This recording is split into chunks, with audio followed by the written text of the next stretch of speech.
It's a great pleasure to introduce Professor Claude Sirlin, Professor of Radiology at the University of California, San Diego. Thank you so much for this wonderful invitation. I realize I'm last, but hopefully I'm not least. Let me share my screen and see, hopefully this will work. So if I share this, can you see my PowerPoint? Yes, we can see it. Okay. Not in a presentation mode yet, but we can see it. Okay, great. Okay. Great. Yeah. Okay, so I've been asked to speak about recent advances in MR elastography in identifying features of non-alcoholic fatty liver disease. My disclosures are shown on this slide over here. So the Food and Drug Administration in the United States defines 7 different biomarker categories, and these categories would apply whether these are imaging biomarkers or circulating biomarkers. Today, in the interest of time, I'm not going to talk about all of these biomarker categories, and I'm not going to talk about every imaging biomarker. I'm going to focus on biomarkers that are measured by MR elastography, and I'm going to confine my talk to diagnostic applications, namely the detection or confirmation of disease, condition, or subtype. And then in this case, we're referring to different things related to NAFLD. So in particular, I'm going to talk about 3 different types of MRE biomarkers.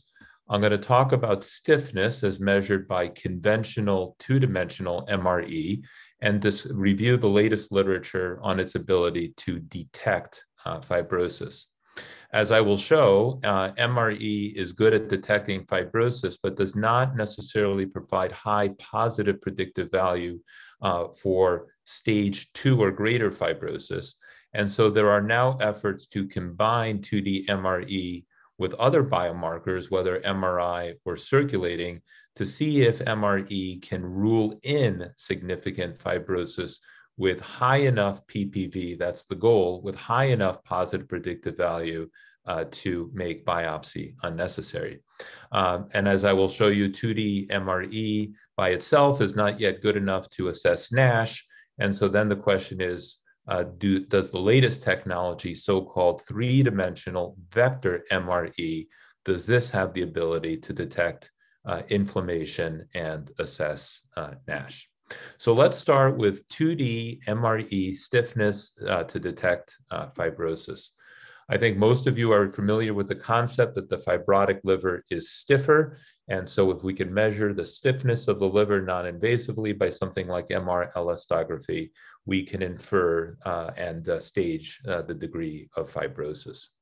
So since the concept is well known, let me go straight to the literature evidence. And the question is, can 2D MRE identify fibrosis in NAFLD? Since 2020, so just in the last 2 years or so, there have been at least 12 relevant articles that have looked at the ability of 2D MRE to detect fibrosis. I'm not going to review all 12 articles. I'll focus on an article in 2021, a meta-analysis published by the Litmus Group. This meta-analysis compared 2-dimensional MRE, 11 studies, with ultrasound-based approaches of elastography using biopsy as the reference standard. In this meta-analysis, 2D MRE had a higher AUC for the earlier stages of fibrosis. So for fibrosis greater than or equal to 2, MRE had a superior AUC than the ultrasound-based methods, and also for fibrosis greater than or equal to 3. For cirrhosis, all modalities provided similarly excellent performance. Now, if instead of looking at AUCs, we look at sensitivity and specificity, again, MRE tended to be superior to the ultrasound-based modalities. Because some cutoffs were emphasizing sensitivity and some were emphasizing specificity, it can be a little bit confusing to compare sensitivity and specificity head-to-head. So I'm going to focus in on the Uden index, which is, of course, simply the sum of sensitivity and specificity. Notice that 2D MRE has a Uden index between 167 and 172, depending on the fibrosis threshold that we are aiming to classify. That compares favorably to the Uden index for VCTE. It's superior to the Uden indices for point shear wave elastography, and it's superior to the Uden indices for 2D shear wave elastography. So MRE seems to have advantages, at least in terms of its diagnostic accuracy for the detection of fibrosis compared to its ultrasound counterparts. Now, I would also like to draw your attention that for the diagnosis or the staging of advanced fibrosis and cirrhosis, 2D MRE was the only modality that provided higher than 80% sensitivity and specificity for both disease thresholds. Notice that the ultrasound-based methods did not simultaneously provide greater than 80% sensitivity and specificity for both pathologic or diagnostic thresholds.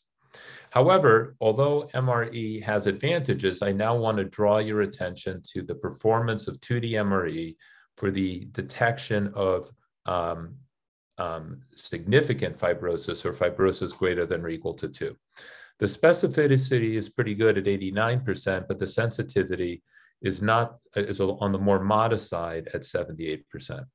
And now, why is this important? Well, this is important because if we model the positive and negative predictive value of MRE for detection of fibrosis greater than or equal to 2 as a function of prevalence, we see that if the prevalence of the population, in the population of fibrosis is low, let's say 10%, then the PPV can be as low as 44%. So because the prevalence of fibrosis greater than or equal to 2 may be actually fairly low in some population settings, MRE by itself cannot usually rule in the diagnosis of fibrosis greater than or equal to 2, and usually histology remains necessary. So because histology is necessary for ruling in fibrosis, some investigators have asked the question, what happens if we combine 2D MRE plus other biomarkers? Will that give us the high enough positive predictive value potentially to obviate the need for biopsy? So let's go to the evidence. What is the evidence that 2D MRE plus other biomarkers can identify fibrosis greater than or equal to 2 with sufficient PPV in NAFLD to potentially obviate biopsy? Since 2020, there have been at least seven relevant articles on this topic. In the next few moments, I'll go through 3 of them. Let me start with this article here from UC San Diego. So this is a study. It was a cross-sectional analysis with 2 cohorts, a cohort from San Diego that was the derivation cohort, and a validation cohort in Yokohama, Japan. I'd like to draw your attention, though, to one weakness of this study, which is that in the San Diego cohort, the prevalence of fibrosis stage greater than or equal to 2 was 29%, but in Japan, the prevalence was 61%. So although the study had compelling results, which I'll show you in a moment, I do think we need to take it just a little bit with a grain of salt because we need to validate these findings now in independent cohorts in which the prevalence of disease is not quite so high.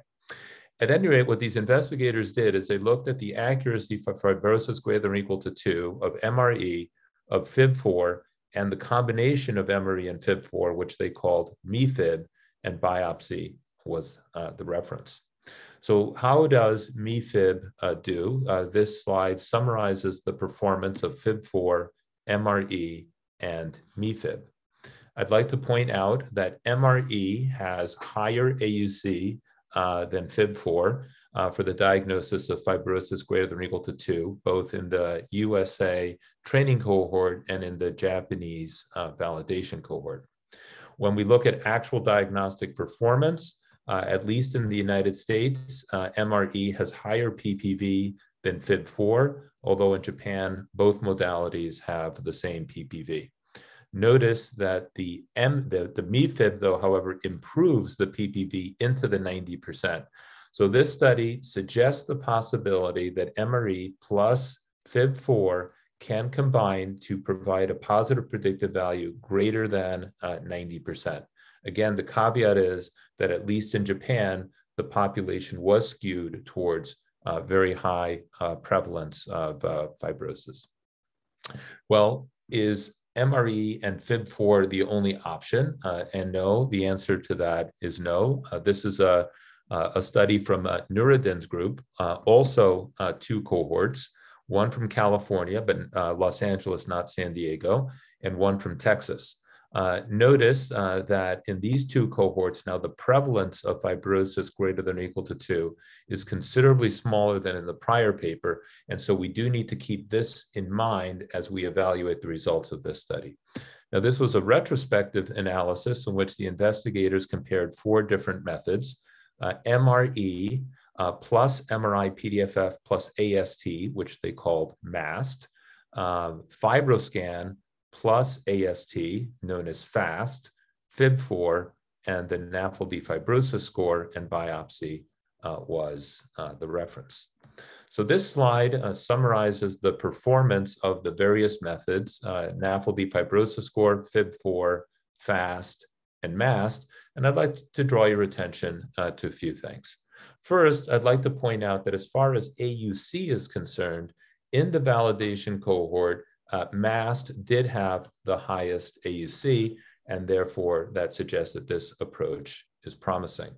However, when we look at the positive predictive value, notice that the positive predictive value is only 50%, which is clearly not adequate or high enough to rule in fibrosis without needing a biopsy.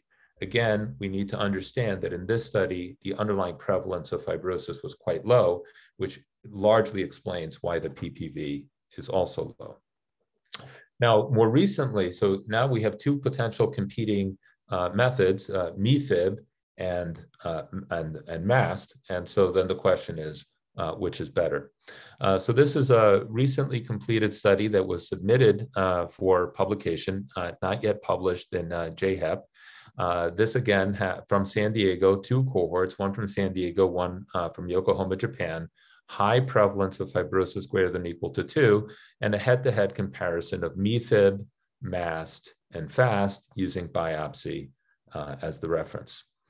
What I'd like to point out as the main results of this study, shown here are the results for MeFib, here the results for MAST, and here the results for FAST. For rule-in thresholds, MeFib had the highest PPV, 95%, compared to 90 or 84%, and MeFib for rule-out also had the highest rule-out NPVs, 90% versus 70 versus 72. So preliminary work suggesting that MeFib may have some advantages over MAST, at least in terms of PPV and NPV. However, we should also keep in mind that MeFib had a higher intermediate category proportion than MAST. So I think further research is needed to really compare MeFib and MAST, but these studies show proof of concept that it may be possible to combine MRE with other biomarkers to improve the PPV, hopefully to the point where the diagnosis of fibrosis can be established without needing biopsy. Now, despite that, 2D MRE by itself cannot accurately diagnose NASH. And then this leads us then to the new kid on the block, the latest and most technologically advanced version of MRE, known as 3D vector MRE. So many of you may be aware of this, but some of you may not. MRE comes in 2 flavors. There is conventional MRE, which is 2-dimensional. And in 2-dimensional MRE, we evaluate the liver wave motion in a single 2-dimensional plane and typically get 4 slices through the liver. In 3D vector MRE, we image wave motion in 3 directions, in 3 dimensions, and we evaluate the whole liver. So this is a graphical or animated explanation of what I just said. Imagine we have a longitudinal or sagittal image of the abdomen, and we deliver waves into the abdomen, and the wave motion is actually complex, and there is wave motion in 3 dimensions. if we encode the images so that we see the vibrations that are going from foot to head in an superior to inferior direction, we can then interrogate the wave motion in a two-dimensional plane. And from this two-dimensional plane, we can apply mathematics to derive two-dimensional MR elastograms, which demonstrate the mechanical properties of the liver based on wave motion in the two-dimensional plane. However, with more advanced 3D vector MRE, the entire liver is imaged, and we get data on the entire three-dimensional imaging wave field. We also apply motion encoding, not just in the superior to inferior direction, but also anterior to posterior and left to right. So motion encoding is done in three different directions, which then allows more sophisticated algorithms to analyze the three-dimensional imaging wave field to generate more comprehensive maps of mechanical properties. Because more information is collected, more information or data can be extracted from the data, which leads to the possibility of having new imaging biomarkers. So two-dimensional MRE measures what's known as the complex modulus or stiffness, but three-dimensional vector MRE allows potentially for the collection of additional biomarkers as shown here.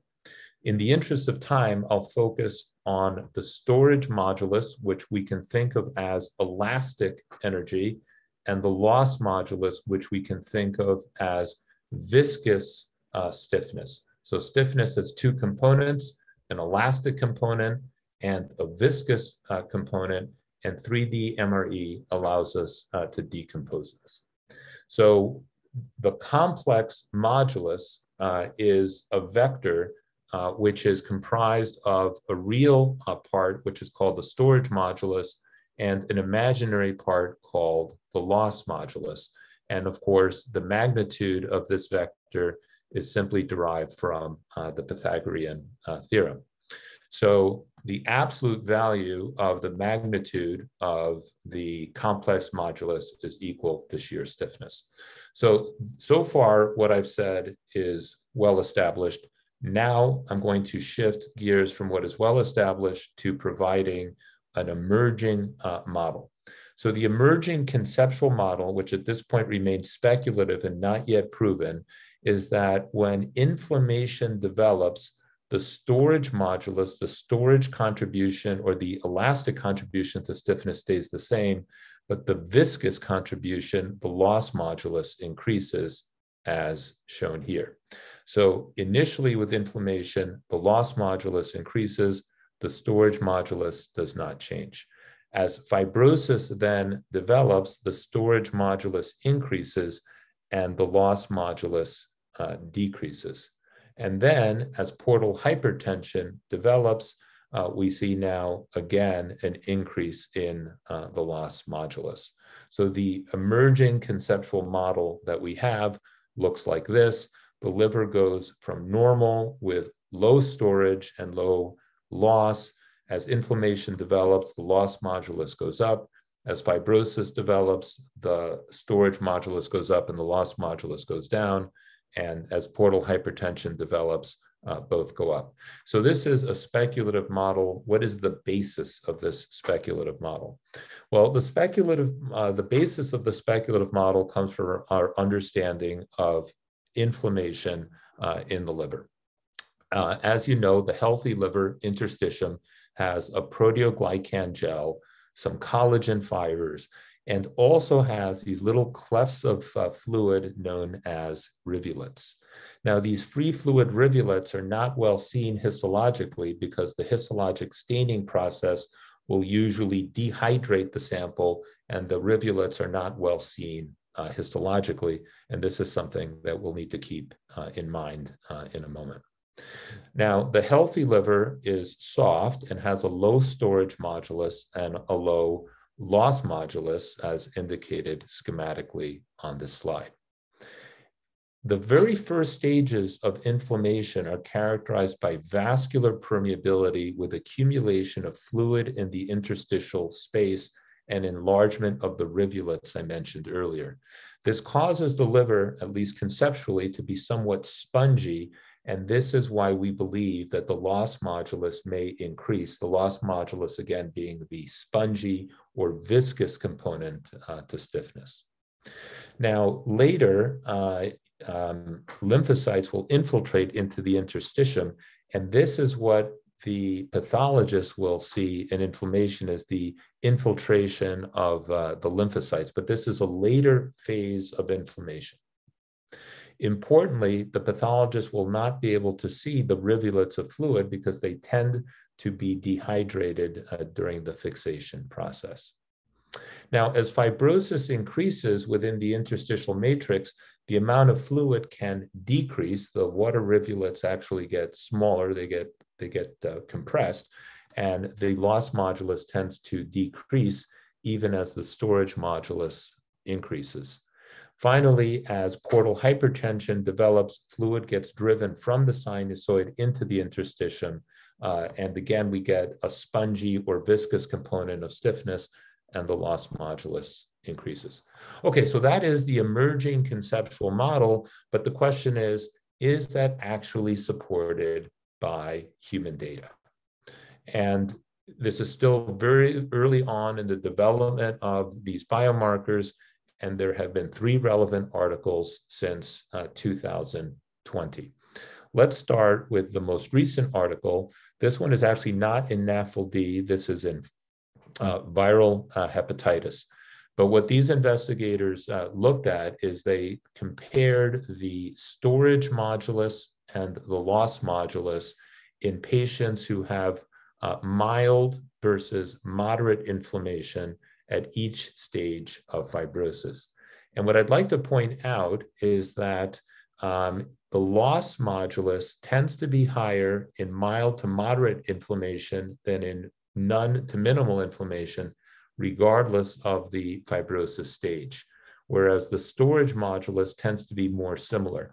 So this provides some preliminary evidence that the loss modulus may be more sensitive to inflammation than the storage modulus.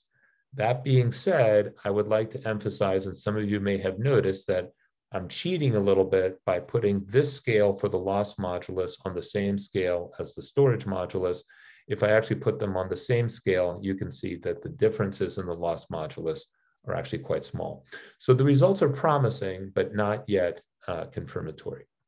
So let's move to a different article, this study from 2021, in which 3D vector MRE was applied to monitor changes after bariatric surgery in adults who initially were obese. So this, I think, is a very interesting study, and I'd like to just draw your attention to a couple things. I'd like to draw your attention to the fact that in these obese adults, including adults that histologically did not have inflammation detectable by standard histological methods, in these adults, the loss modulus actually decreased after treatment. So as the adults lost weight, the loss modulus went down.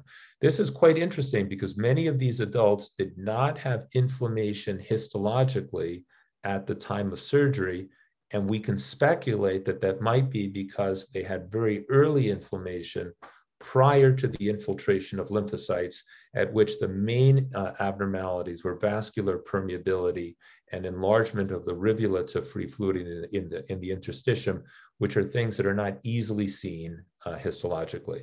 And this is just now one example of an individual who clearly lost a lot of weight before surgery to after surgery. And you can see that the loss modulus decreased substantially from 0.45 to 0.17. Again, preliminary data suggesting that the loss modulus may provide insights into inflammation. So given the fact that 3D vector MRE may provide insights into inflammation, can it be used to identify NASH, and can it be used to predict the NAFLD activity score?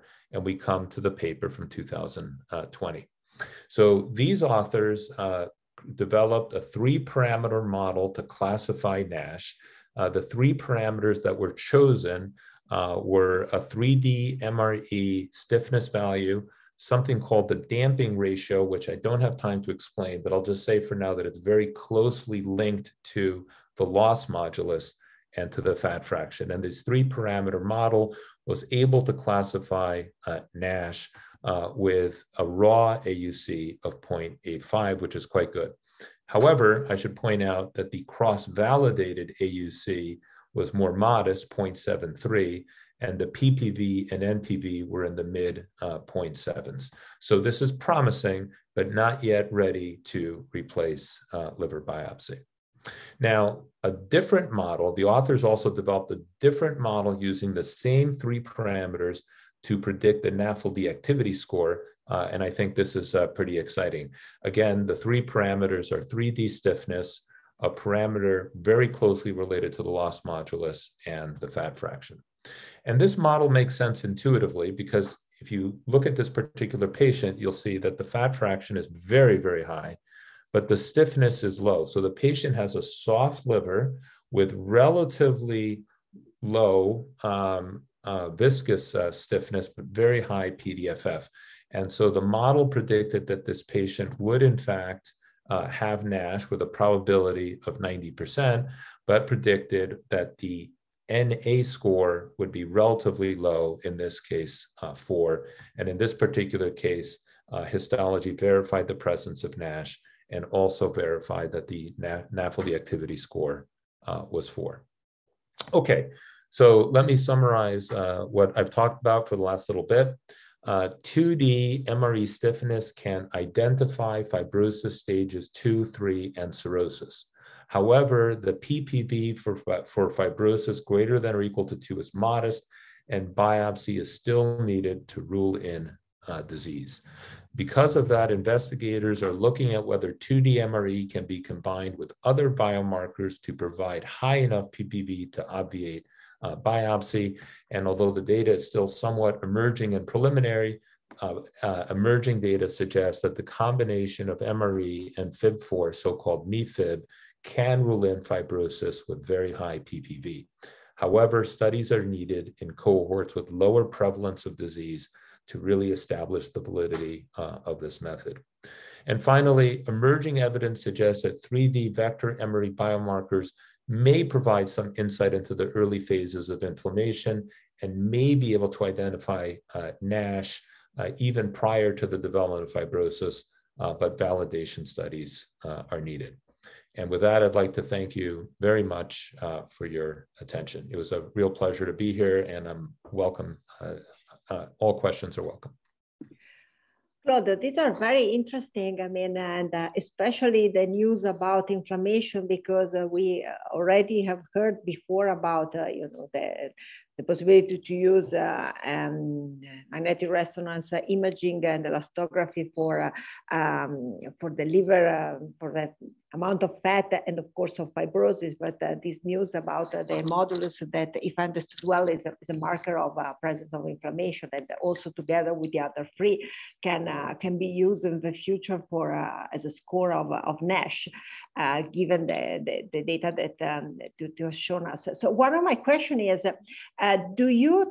how standardized is this procedure, except the modulus that it's for sure it's something new, but the MR elastography, how much is standardized? So how much can be used during clinical care? And because this is something that I was always curious. So do you think that each center that has an MRI will have a standardized procedure to perform it, or there is something that you need a special training to get reasonable, reliable results? Your question has 2 components. From the technical side, MRE is standard, 2-dimensional MRE is standardized. Yeah. So the hardware is available on all major scanners. The hardware is exactly the same because it's manufactured by an independent company.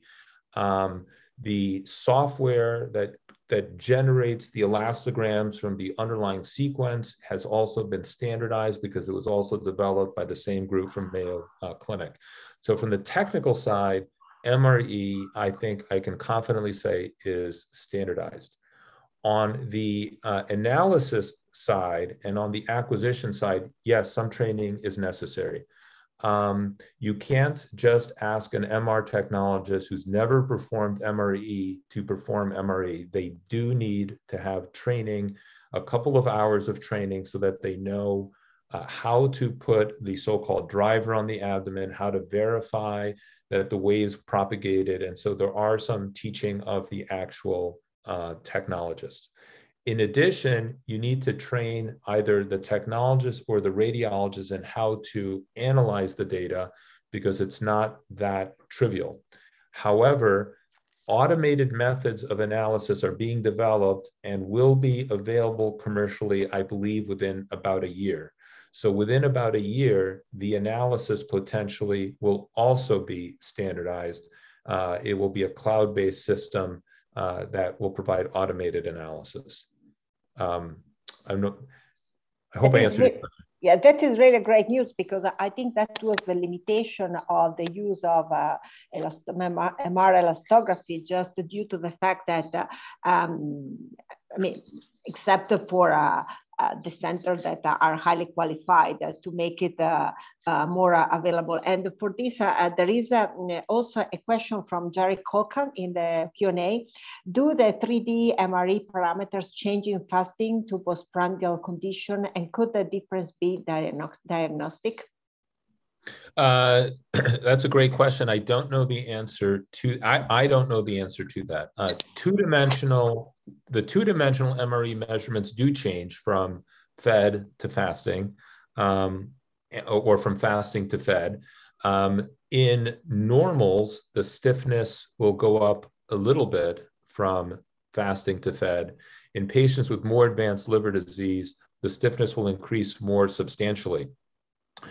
That has not yet been leveraged, to my knowledge, as a diagnostic tool. So I don't believe anyone does MRE for clinical care before and after a meal, although that probably would improve the diagnostic performance of MRE even further. The question about 3D MRE and fed and fasting is a fascinating one. I do not know the answer to that. And I think Chris has a question. Yeah, thank you, Amalia. Claude, that was very interesting. I don't know of any centres in the UK where I am that are currently using this, and obviously you're way ahead of the game in California. Where do you see this being positioned clinically for the management of patients? I mean, I guess what concerns me is seeing your sensitivity data and you discussing the PPV, but with lower sensitivity than fibroscanning for detecting low levels of fibrosis, for a condition that's relatively rare in the community, with a small percentage of people having fibrosis in the community, the PPV then is low. And so as a community-based test, I wouldn't have thought it's very useful, whereas in secondary care, in a specialist centre, where obviously the prevalence is very high for fibrosis in the patient group that you're looking at, then you have a much higher PPV because the low sensitivity is not so important. So I'm inferring that you think it might be useful for specialist centres, but less relevant and secondary to fibroscanning out in the community? The question about, the optimal clinical pathway is a fascinating one. And so I can only speculate here, but I agree with you that it would not make sense to perform an MRI in every single patient that is seen in a clinic. However, I think if you have some combinations of clinical factors, it might make sense. So for example, Men over 50 who are diabetic have a very high likelihood of having advanced fibrosis just based on that, especially if they're overweight. So the combination of overweight, over 50, diabetic, patient group like that, perhaps, speculation on my part, I'm not saying this has been proven. Population like that, you might want to go straight to MRE. Patients who the pretest probability is lower, it would make perfect sense, I think, to start with FibroScan. If the FibroScan is flat out negative, you don't need an MRI. If the FibroScan is floridly positive, you don't need an MRI. It would just be in that intermediate group that the MRI might be able to help tease it apart. So I think that MRI is going to be very useful, not as a frontier test, unless there are clinical or circulating biomarkers that, tell us that the pretest probability is very high. But I agree with you. Yeah. What's the current cost then in California of doing a single scan for 2D MRE? The Medicare cost is, I think, $250. Now, that being said, it's very complicated in the United States, okay? So Medicare will reimburse, I believe, about $250, maybe $300 for an MRE. Private insurance companies may reimburse more, and I don't know those numbers. That potentially could be $1,000, I don't know. But those are the charges, not the costs. Yeah. So the cost of doing an MRE, it's a 10-minute exam. The cost is very low. The charge is $300. Cost is very low. And I'm not an expert on this. And the United States is a very odd, we have a very odd healthcare system. But those are the facts the way I understand it. But I think in other countries, I think MRE could be potentially offered quite inexpensively. Yeah, thank you. Other question? I don't know, Catherine, do you have a question? I have another question for you because I was interested because you showed the combination of the circulating markers like the FIB4 with the imaging and especially with the MRE. So how is it improved to have the combination of the two versus the single exam? Because of course, you can have like the FIB4 that is easy to and cheap, and then you say, okay, this is like it's giving me a good. We have seen with Sami a good AUROC, and then I wanted to add the MRE. So of course the MRE is an imaging, and so it is. Will give us some confidence in what a circulating biomarker is giving. But do we need to do then the liver biopsy, or you think the combination of the two will be strong enough to start, for example, in the future with some kind of treatment?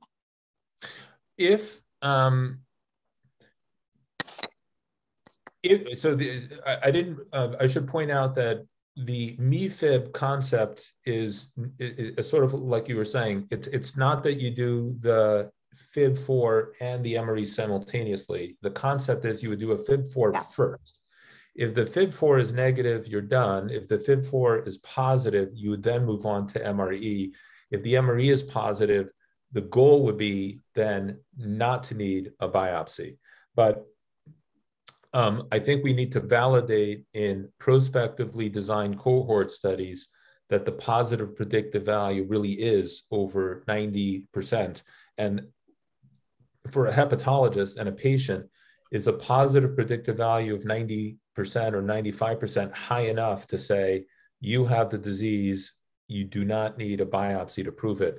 That's not a decision I can make by myself, but I think if clinicians and patients are okay with a 90% positive predictive value, then maybe we don't need biopsy, at least in some patients based on the combination of biomarkers. Yeah, we also have to keep in mind that if in the future we will have a treatment that is approved for people with NASH, subject with NASH, then, you know, probably they will need a biopsy to start the treatment. So that is also something. So my last question is, when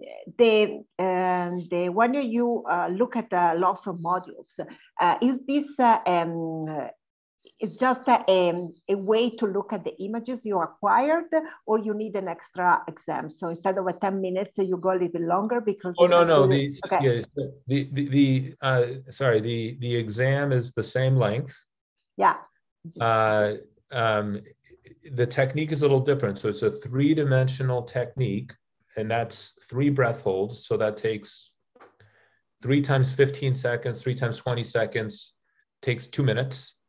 And then the algorithm takes all the data, and from the one set of data extracts the storage modulus, the loss modulus, and these other biomarkers I didn't talk about. So it's just one acquisition from which multiple biomarkers can be extracted. Thank you. Perhaps I could. Thank you, Claude, for the extremely clear presentation. It was enjoyable to listen to.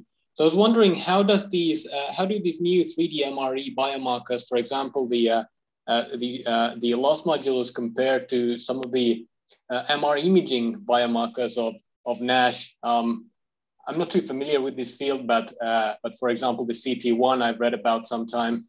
Do you have any comment on those? I'm interested because, of course, with MRI, you don't need that specialized equipment as with MRE. Yeah, so corrected T1 is a very promising biomarker. I didn't talk about it today because I was asked to speak about MRE in particular. So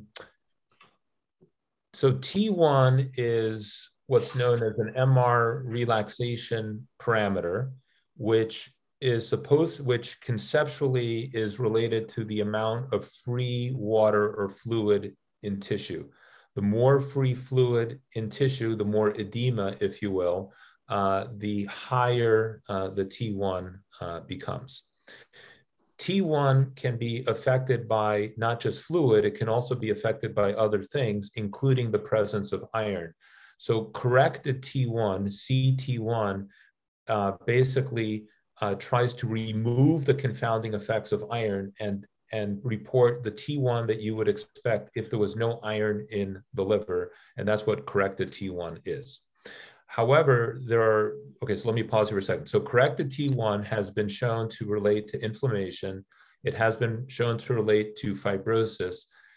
Studies have suggested that corrected T1 may have a higher correlation with inflammation than 2D MRE, but 2D MRE has a higher correlation with fibrosis than corrected T1. So probably corrected T1 and MRE will end up being complementary, and at centers that can do both technologies, I think they will end up being complementary. There will be situations where a center only has corrected T1 or only has MRE, and then the idea would be use whatever you can, but I see them as complementary. I hope I answered your question. Yeah, very well, thank you. And the length of the exam, doing the two of them, would be about half an hour, 20 minutes. What do you think? Yeah, if you did both, it would be 20 minutes. The corrected T1 takes about 10 minutes. The MRE takes about 2 minutes, but the MRE requires that you position a driver, which adds time. So the whole thing would probably take about 20 minutes. Okay, very good. So we have two last questions that is about regarding the public system. So it is about, if this, do you forecast that will be used also in public system? So they were just saying that MR charges in Italy is about 200 euro, and we know that probably this is just a regular abdominal MRI. So do you think that in the future, in the near future, this will be available also in the public hospital? You already says something like this, but or are you aware that in Italy there are already centers that are performing this? I know there are centers that are performing this in Italy. I believe there are now 2,000 MRE units deployed worldwide. And if hold on, if you give me just a second here.